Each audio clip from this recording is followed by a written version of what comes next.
Oi pessoal, tudo bem? No vídeo de hoje eu quero falar que criança é gente. É isso, é só isso mesmo. O vídeo já podia terminar por aqui, mas eu acho que vocês não estão prontos para essa conversa. E eu vou mostrar em exemplos o porquê.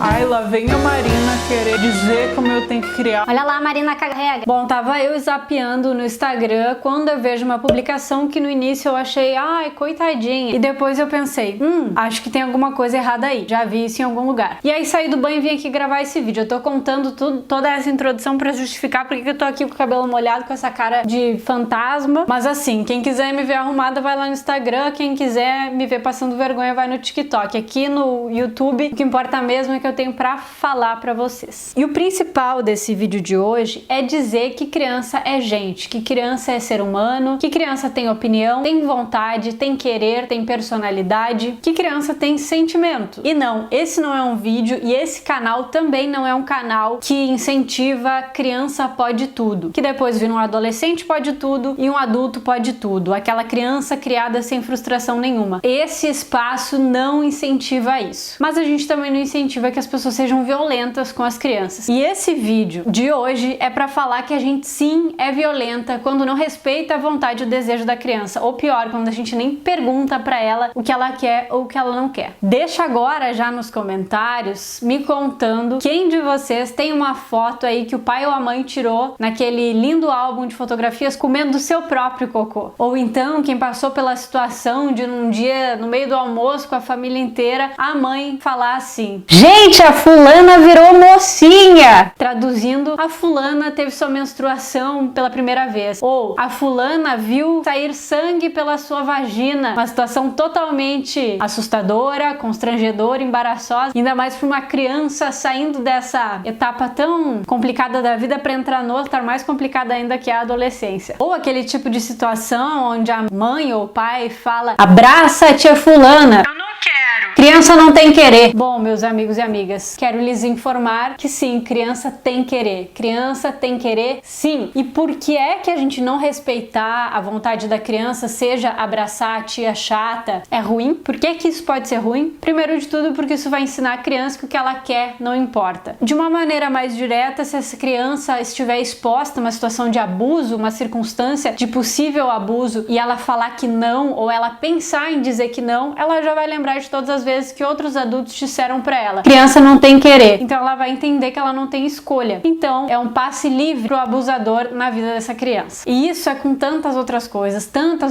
do cotidiano que a gente não se dá conta. Por exemplo, a avó ou vô que dá um docinho pra criança escondido da mãe e do pai, que decidiram que a criança não vai comer doce, que não dão doce pra criança. Aí vai lá, o vô e a avó, dá um docinho pra criança e fala o que pra criança? Não conta nada pra tua mãe. É o nosso segredinho. Quando alguém mal intencionado, de verdade, quiser, Deus que me livre, praticar algum tipo de abuso contra essa criança e disser não conta nada, é o nosso segredinho, de que maneira essa criança vai entender? Pra gente que é adulto são situações totalmente diferentes, dar um doce escondido ou abusar de uma criança. Mas pra criança a situação é muito semelhante. Vamos então pro Instagram. Tava eu no Instagram e aí eu vi um texto muito bonito, muito emocionado de uma mãe falando sobre o sofrimento da sua filha na pandemia. Dizendo que a pandemia já começa a deixar marcas, dizendo que essa criança tá sofrendo pelo isolamento, que sente falta do seu convívio social, seus espaços de lazer que ela tinha antes, e tudo isso tá muito correto e não tem problema nenhum falar isso. E aí que ela explica que a criança teve um ataque de raiva, teve um acesso de teimosia ou coisa parecida que ela fala. E aí ela ofereceu o seu colo, o seu ombro pra criança chorar. Bonito, acolhedor, tudo certo. Não fosse pelo detalhe do post onde tinha esse relato emocionado e coerente da mãe, contar com a incoerente foto da criança no seu colo chorando e olhando pra câmera. Não sei se eu vou conseguir explicar aqui pra vocês o quão intenso foi ver aquela criança com seus olhinhos vermelhos, constrangida, humilhada, frustrada com aquela situação, que ela verdadeiramente pode estar frustrada com isso, que ela tem motivos pra estar frustrada, triste, chateada com isso, mas onde que tá o problema nisso tudo? Vocês acham que se o conflito de alguém que teve um acesso de raiva, que ficou triste, frustrado e constrangido, fosse um outro adulto ou adulta, assim como a dona do perfil perfil, vocês acham que estaria ali a foto da pessoa chorando, humilhada e frustrada? Vocês acham que essa pessoa, que essa mulher, iria colocar uma foto de um outro adulto nessa situação? Eu de verdade acho que não. E eu, feminista que sou, reconheço que há muitos problemas em todos os feminismos levantados aí. E um desses problemas de exibir as crianças vem na carona da hashtag maternidade real, por exemplo, que é um puta movimento, que é um movimento muito legal e necessário, tava mais do que na hora de acontecer e há alguns anos vem acontecendo esse movimento, mas ele sim invisibiliza a autonomia da criança, o desejo, a criança como uma pessoa, um ser humano independente que tem vontade e que não tem. Então assim, quer compartilhar a maternidade real? Compartilha a tua, mas não da tua criança. Pensa um pouquinho antes. O que te dá direito de expor uma situação vexatória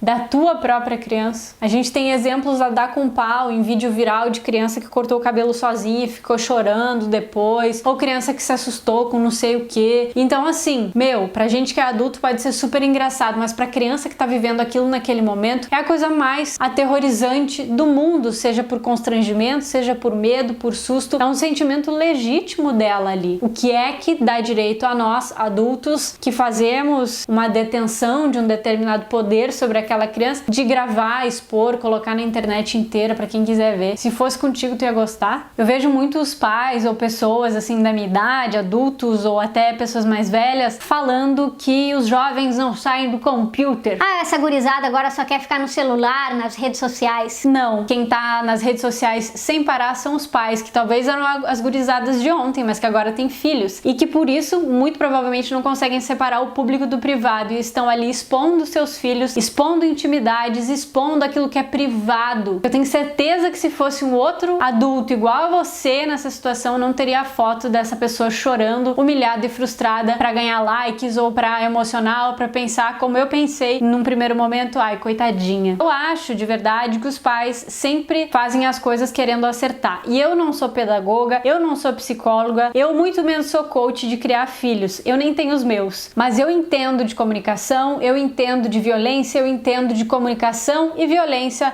sobre crianças. Então eu posso dizer aqui de justa causa, a gente não enxerga as crianças como pessoas quando a gente faz isso, a gente não questiona a vontade delas, a gente simplesmente passa por cima delas. E essa lógica do criança não tem querer é uma lógica que tem que terminar agora, hoje, pra ontem, porque criança tem querer sim, criança é gente, assim como você, só que ela tem menos tempo de vida até agora, entendeu? A outra situação que eu quero trazer aqui como exemplo pra esclarecer ainda mais, caso não tenha ficado claro com todas essas referências que eu fiz sobre coisas que provavelmente aconteceram também na tua infância, é que recentemente também compartilhei com as minhas amigas pra gente debater, pelo viés científico, claro, uma página super feminista, referência, muito legal no que elas fazem, falando, vou procurar o post aqui. Eis que a página postou assim no Twitter, junto com duas fotos, duas imagens. Fulano de tal revirou suas coisas que guardou da escola, achou um livreto do terceiro período, uma lembrança do Dia dos Pais. Uma das perguntas feitas aos alunos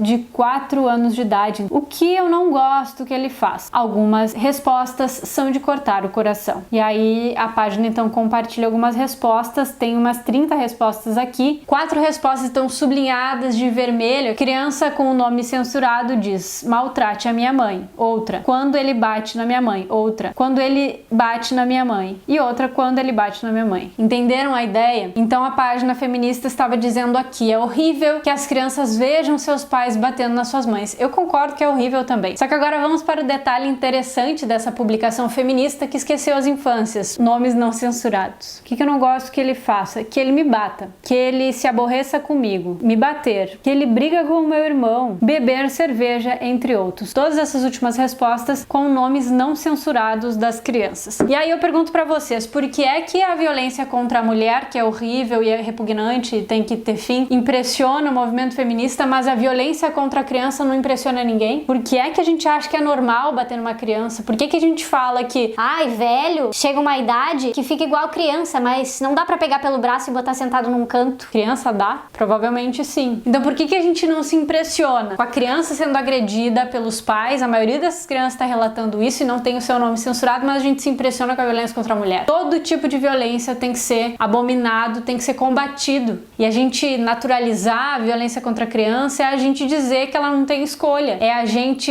achar normal agredir uma criança, educar com palmada, que muitas vezes é o início de uma série de violências aí. Por que a gente acha que tá tudo bem exibir uma criança humilhada, frustrada, chorando numa foto? Se a gente não faria isso com uma pessoa da nossa idade. Por quê? Porque talvez a criança não pode processar a gente. Quero saber, quero estudar mais. Mas de acordo com tudo que eu já estudei, que eu vi até hoje, é que a gente passa por cima da criança. A gente não enxerga ela como ser humano, como cidadão. A gente vê a criança como um indivíduo subalterno. Quando a gente vê uma situação dessa acontecendo entre adultos, por exemplo... Mas é o teu marido quem decide a roupa que tu vai usar. Por que a gente acha que é normal e que tá tudo bem fazer isso com as crianças? De novo, não tô dizendo que uma coisa é pior que a outra, mas tô dizendo que todas elas precisam do nosso olhar atento e cuidadoso e que a gente possa repensar as nossas práticas. Que adultos nós estamos sendo para as crianças hoje. E eu acho que a gente tem que buscar ser o adulto que nos faltou na nossa infância pra gente ter se tornado talvez um pouco problemático, sabe? Se quiser saber mais desse assunto, procura as leituras, os blogs e o rolê da educação não violenta, que é um caminho interessante para pensar essa questão. O documentário O Começo da Vida, que eu já indiquei aqui, também é uma ótima oportunidade para pensar a importância da infância para uma vida inteira. E claro, se ainda tiver algum problema com isso e achar que isso é normal, consulta um profissional, consulta um psicólogo ou uma psicóloga que vai te ajudar demais.